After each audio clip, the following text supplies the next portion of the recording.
May maganda akong balita para sa ating mga mag-aaral at mga mahal na magulang. Alam niyo ba na may panukalang batas na naglalayong bigyan ng alternatibong landas ang ating mga grade 10 students? Ang House Bill 11213 na naaprubahan na sa ikalawang pagbasa ay nagbibigay ng pagkakataon sa mga kwalipikadong mag-aaral na laktawan ang senior high school at diretsong pumasok sa kolehiyo o mag-enroll sa technical vocational programs. Paano ito mangyayari?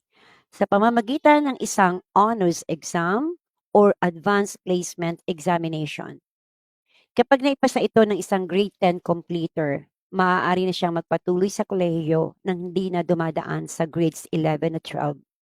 Layunin ng panukalang batas na ito na bawasan ang gastusin sa edukasyon at magbigay ng mas flexible na option para sa ating mga mag-aaral. Isang hakbang ito patungo sa mas abot-kayang edukasyon para sa lahat.